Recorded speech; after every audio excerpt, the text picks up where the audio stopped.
If you've been hearing whispers about a weight loss injection that seems to melt pounds away, you are not alone. Ozempic has become one of the most talked about names in health, all over social media, in doctors' offices, and around dinner tables. But what if some of the same gentle effects have been sitting quietly in your kitchen this whole time? Today we're covering 5 real foods that may support your body in ways that echo what Ozempic does, without a prescription, without a needle, and without the side effects so many people worry about. Stick with me, because by the end of this video you'll have a simple, doable plan you can start this week. I'm not here to sell you a miracle or a shortcut. I'm here to give you the honest science, explained the way I'd explain it to a patient sitting across from me. No hype, no exaggeration, just what we actually know. So let's get into it, one food at a time. As someone who spends my days talking with people about weight, blood sugar, and long-term health, I hear the same question over and over again. Is there a natural way to get some of these benefits without the cost, the needles, or the side effects? The honest answer is nuanced, and I want to give you the real version, not the marketing version. No food is literally the same as a prescription medication, and anyone who tells you otherwise isn't being straight with you. Ozempic works through a very specific hormone pathway called GLP-1, carefully dosed and monitored by a physician. But here's what's genuinely fascinating. Some everyday foods can gently nudge that same GLP-1 pathway, slow digestion, and help you feel full longer, all through completely natural mechanisms already built into your own body. That's exactly why people started nicknaming certain foods natural Ozempic, even though that phrase is more of a catchy label than a medical fact. Think of these foods as gentle helpers working alongside your body, not replacements for medication or medical care. If you're on medication already or managing a health condition like diabetes, please keep working closely with your own doctor, because personal guidance will always beat a general video. With that honesty out of the way, let's talk about why this natural Ozempic idea even exists in the first place.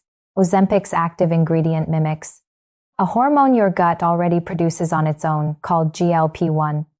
That hormone slows down how fast your stomach empties after a meal. It also sends a signal to your brain that says you're satisfied, you can stop eating now, and it helps your body respond more effectively to the insulin it already makes, which matters enormously for blood sugar control. The foods we're about to cover don't inject a synthetic hormone into your bloodstream. Instead, they work with your digestive system in ways that can support some of those same feelings and functions. Soluble fiber, for example, forms a gel in your stomach that slows digestion, creating a fullness sensation that feels surprisingly similar to what GLP-1 medications produce. Certain plant compounds can support a healthier, steadier blood sugar response after meals. And some foods appear to gently encourage your gut to release a bit more of your own natural GLP-1. None of this happens overnight, and none of it will match the strength of a prescription drug. But consistency, patience, and the right food choices can add up to real, meaningful support over time. So let's walk through the 5 foods one at a time, and I'll explain exactly how each one works and exactly how to use it starting today. Number 1 on our list might surprise you, because it's probably already sitting in your spice cabinet. Fenugreek seeds have been used for centuries in traditional cooking and traditional medicine, especially across the Middle East, India, and North Africa. What makes fenugreek stand out today is its incredibly high soluble fiber content. When you eat fenugreek seeds, that fiber absorbs liquid in your stomach and swells up, forming a thick gel-like substance. That gel slows down how quickly food moves through your digestive tract. Slower digestion means your blood sugar rises more gradually after a meal, instead of spiking sharply and then crashing. It also means you feel physically fuller for longer, simply because your stomach empties more slowly. Several small human studies have found that fenugreek can help reduce appetite and modestly support healthier post-meal blood sugar levels. Researchers believe part of this effect may also come from fenugreek's natural compounds interacting with insulin sensitivity. In simple terms, your body may respond to the insulin it already produces a little more efficiently. This is one of the reasons fenugreek gets mentioned so often in conversations about natural blood sugar support. Now, how would you actually use this in real life starting tonight? One simple method is soaking a teaspoon of fenugreek seeds in a glass of water overnight, right on your kitchen counter. In the morning, you drink the water and can even eat the softened seeds along with it. Some people prefer sprinkling ground fenugreek powder into soups, stews, or curries as they cook. It has a slightly bitter, almost maple-like flavor, so a little goes a long way. Starting with a small amount is smart because too much too quickly can cause stomach discomfort for some people. If you are pregnant, breastfeeding, or already on blood sugar medication, please talk to your doctor before adding fenugreek regularly, since it can interact with certain treatments. A common mistake people make is expecting overnight results, then giving up after just 2 or 3 days. Give it 2 to 3 weeks of consistent use before judging whether it's making a difference for you. Fenugreek isn't a magic pill, and it won't erase an unhealthy diet on its own. But as part of a balanced eating pattern, it can be one small natural tool that supports fullness and steadier blood sugar. Many people find that combining it with a high-protein breakfast makes the effects even more noticeable throughout the morning. That's food number 1. Let's move to something you've probably already got in your pantry right now, something tiny but surprisingly powerful. Chia seeds are one of the most concentrated sources of soluble fiber you can find in a common food. When chia seeds meet liquid, they can absorb many times their own weight in water within just a few minutes. That absorption creates a gel-like texture, almost like a natural appetite cushion sitting in your stomach. This gel physically takes up space, which can help you feel satisfied with a smaller portion at your next meal. It also slows the release of sugar into your bloodstream after you eat. For people trying to manage blood sugar spikes, that slower release can make a real difference in how they feel an hour or 2 after a meal. Chia seeds are also rich in plant-based omega-3 fatty acids, which support heart health, something especially important for anyone managing weight or blood sugar concerns. Beyond fiber and healthy fats, chia seeds contain a modest amount of protein, which further supports that feeling of fullness. So how do you use them in a practical, everyday way? The easiest method is making a simple overnight chia pudding. You mix about 2 tablespoons of chia seeds with a cup of milk or a milk alternative, stir well, and let it sit in the fridge overnight. By morning, it turns into a thick pudding-like texture you can top with berries, nuts, or a sprinkle of cinnamon. Some people simply stir a spoonful into yogurt, oatmeal, or a smoothie instead. Because chia seeds expand so much, it's important to drink plenty of water throughout the day when you eat them regularly. Adding them slowly to your diet, rather than all at once, helps your digestive system adjust comfortably. Chia seeds are gentle for most people, but if you have any swallowing difficulties or digestive conditions, check with your doctor about the best way to include them safely. What's beautiful about chia seeds is how easy they are to add to meals you're already eating. There's no special shopping trip, no complicated recipe, just a small daily habit that can support fullness and steadier energy. That's food number 2, and it might be the simplest one on this entire list to start using today. Our third food takes a very different approach, and it's one that's been a kitchen staple for generations. Apple cider vinegar has quietly become one of the most talked about natural remedies of the last decade, and there's some genuine science behind the buzz. The key active compound in apple cider vinegar is acetic acid. Research suggests acetic acid may slow the rate at which your stomach empties after a meal. A slower emptying stomach means you feel full longer, which naturally supports eating a little less without any willpower struggles. Some studies have also shown that vinegar taken before a carbohydrate-rich meal can blunt how sharply blood sugar rises afterward. Researchers believe this may happen because acetic acid affects certain enzymes involved in digesting starches. There's also early evidence that vinegar may modestly improve how your cells respond to insulin over time. None of these effects are as powerful as medication, but together they may offer gentle, cumulative support when used consistently. The most common way to use apple cider vinegar is diluting 1 to 2 tablespoons in a large glass of water. Drinking it before a meal rather than on an empty stomach alone tends to be gentler and more effective for most people. It's important to never drink apple cider vinegar undiluted because its acidity can irritate your throat and damage tooth enamel over time. Using a straw can help protect your teeth if you drink it regularly. If you have acid reflux, ulcers, or take certain medications, please check with your doctor first, since vinegar can worsen some of these conditions. Some people prefer using it as a salad dressing base instead of drinking it directly, which is a wonderful alternative. Mixing it with olive oil, a touch of honey, and fresh herbs turns it into a simple vinaigrette you can enjoy with lunch or dinner. Consistency matters far more than intensity here. A small amount used daily alongside meals tends to be much more sustainable than a large dose used only occasionally. Apple cider vinegar isn't a detox, and it won't flush toxins out of your body the way some viral claims suggest. Its real evidence-supported benefit is this gentle blood sugar and fullness support we just talked about. That's food number 3, simple, affordable, and already sitting in most kitchens around the world. Our fourth food isn't one single ingredient, but an entire family of foods that nutrition researchers keep coming back to: beans and lentils. Legumes are one of the richest natural sources of both fiber and plant-based protein you can eat. That combination is incredibly powerful for appetite control. Fiber slows digestion, while protein triggers hormones in your gut that signal fullness directly to your brain. Together, they create one of the most naturally satisfying meals your body can experience. Beans and lentils also have a low glycemic impact, meaning they raise blood sugar slowly and gently rather than sharply. This steady release helps avoid the energy crashes that often lead to snacking or overeating later in the day. Some research even suggests that regularly eating legumes is associated with better long-term weight management and healthier blood sugar patterns. Part of this may come from resistant starch, a type of carbohydrate in beans that feeds beneficial bacteria living in your gut. A healthier gut microbiome has been linked in emerging research to better appetite regulation and improved metabolic health. Practically speaking, legumes are one of the easiest foods on this entire list too. Build a meal around. Adding a cup of lentils to a soup or black beans to a salad instantly boosts fiber and protein without much extra effort.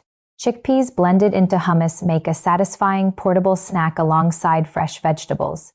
If you're new to eating more legumes, introducing them gradually helps your digestive system adjust and reduces bloating.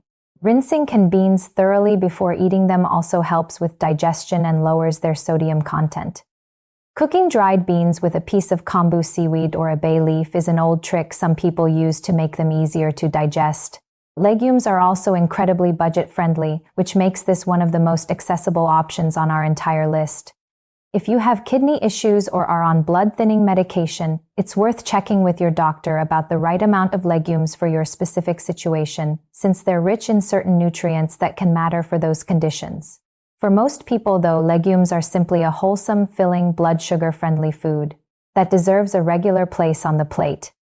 That's food number 4, and now we come to our final food, one that might be the most surprising of them all. Our fifth and final food is bitter melon, a vegetable that's been used in traditional medicine across Asia, Africa, and the Caribbean for generations. Bitter melon contains several unique plant compounds that researchers have studied for their effects on blood sugar. One of these compounds appears to act somewhat like insulin, helping cells take in glucose from the bloodstream more effectively. Another compound may help block certain sugars from being absorbed too quickly in the gut. Together, these actions are why bitter melon has earned a reputation as a supportive food for healthy blood sugar management. Some small clinical studies have shown modest improvements in blood sugar readings among people who regularly include bitter melon in their diet. It's important to be clear that these effects are generally mild compared to prescription medication, and results can vary quite a bit from person to person. The taste of bitter melon is unsurprisingly quite bitter, which is exactly why many traditional recipes pair it with stronger, bolder flavors. Stir-frying bitter melon with garlic, onions, and a touch of soy sauce is a popular way to make it more palatable. Some people slice it thin, salt it, and let it sit for 20 minutes before cooking, which helps draw out some of the bitterness. Bitter melon tea, made by steeping dried slices in hot water, is another gentle way to introduce it into your weekly routine. If you already take medication for blood sugar, it's especially important to talk with your doctor before adding bitter melon regularly, because combining the two could lower blood sugar more than expected. Pregnant women are generally advised to avoid bitter melon, so please check with your doctor first if that applies to you. For most healthy adults, though, bitter melon can be a flavorful, traditional way to support blood sugar balance alongside a healthy diet. It won't replace medication, and it was never meant to. But as a food that's been trusted across cultures for generations, it has earned its place on this list. That's all 5 foods, fenugreek. Seeds, chia seeds, apple cider vinegar, beans and lentils, and bitter melon.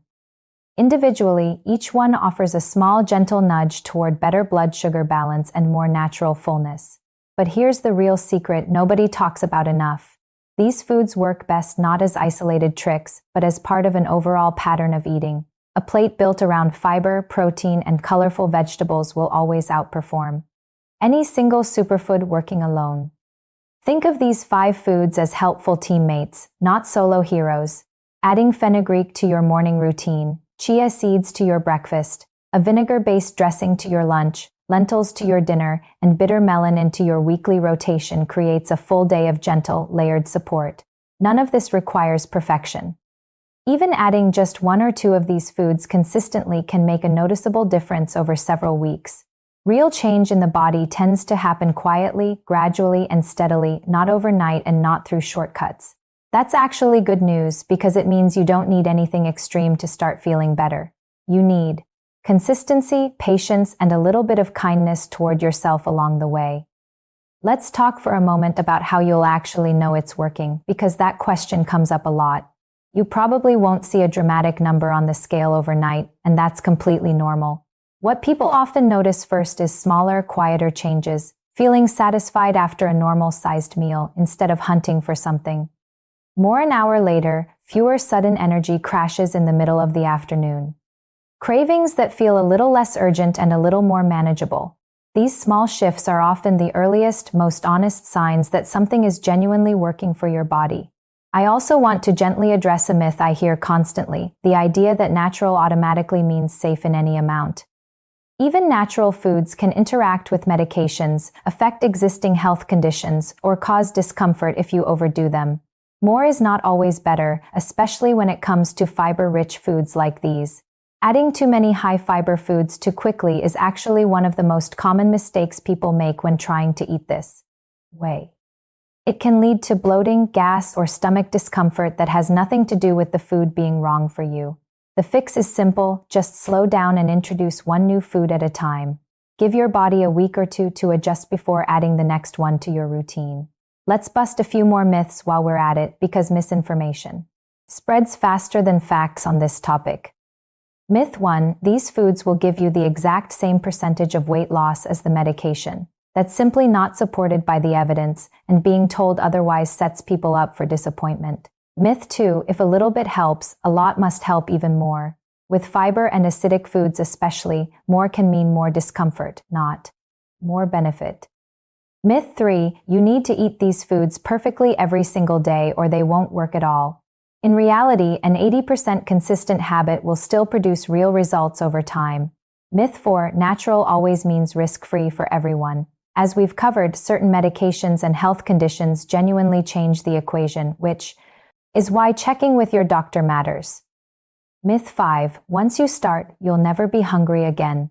Hunger is a normal, healthy signal, and the goal here is steadier, more manageable hunger, not the complete elimination of appetite. Let's also talk briefly about how these foods stack up against the medication itself, just so expectations stay realistic. Ozempic typically produces more significant, more consistent weight loss for most people who use it under medical supervision. These 5 foods are unlikely to produce results anywhere near that scale on their own. What they can offer is a lower cost, widely accessible, side effect-friendly way to support some of the same underlying processes. For some people, that gentle support is exactly what they're looking for, especially if medication isn't right for them or isn't accessible to them right now. For others, these foods may work best as a complement alongside medical treatment, not a replacement for it. Either way, the decision about medication always belongs between you and your doctor. Let me walk you through what an actual day might look like if you wanted to bring all 5 of these foods together. In the morning, you might start with a bowl of overnight chia pudding topped with berries.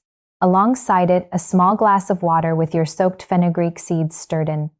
For lunch, a simple lentil soup or a big salad with black beans, paired with an apple cider vinegar-based dressing. In the afternoon, if you're hungry, a small handful of nuts or some vegetables with hummus can bridge the gap comfortably. For dinner, a stir-fry featuring bitter melon alongside your favorite lean protein and vegetables. Notice that none of this requires exotic ingredients, expensive supplements, or complicated cooking techniques.